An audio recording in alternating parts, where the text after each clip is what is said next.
Que la paix soit sur vous. Le sujet d'aujourd'hui est très important et sérieux. Je vous prie alors de me consacrer 2 minutes de votre temps, de ne pas quitter la vidéo et de la regarder attentivement jusqu'à la fin.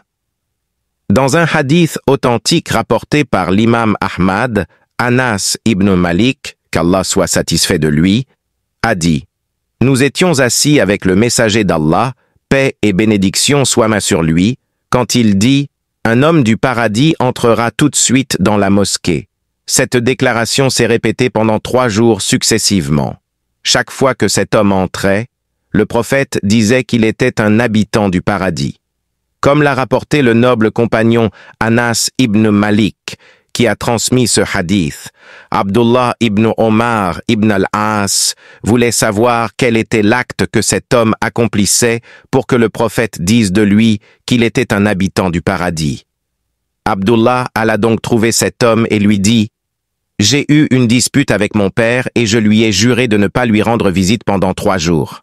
Si tu es d'accord pour m'héberger pendant ce temps, je serai reconnaissant. » L'homme accepta sa demande et l'accueillit chez lui.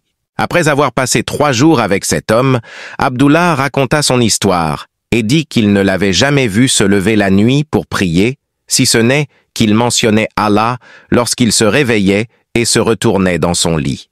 Abdullah n'avait trouvé chez cet homme aucune pratique religieuse difficile, alors qu'il, c'est-à-dire Abdullah, était un grand adorateur, jeûnant, priant beaucoup et récitant abondamment le Coran. Pourtant, il ne voyait pas chez cet homme d'œuvre qui puisse le conduire au paradis, comme l'avait affirmé le prophète. Alors, il demanda à cet homme, « Je n'ai pas de différend avec mon père, mais j'ai entendu le prophète dire à ton sujet 3 fois que tu étais un habitant du paradis. C'est pourquoi je suis venu te voir pour observer tes actes et t'imiter. Mais je ne t'ai vu accomplir aucune grande œuvre. Qu'est-ce qui t'a valu cette promesse du prophète ?» L'homme répondit, « Il n'y a rien d'autre que le fait que je ne nourris aucune rancune ni aucune envie envers aucun musulman pour le bien qu'Allah lui a accordé. » Abdullah dit, « C'est cela qui t'a valu cette promesse, et c'est ce que nous avons du mal à faire.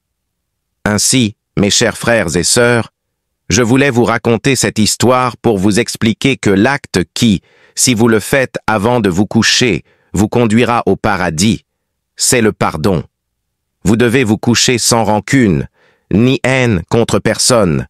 Pardonnez à tous ceux qui vous ont offensé par amour pour Allah.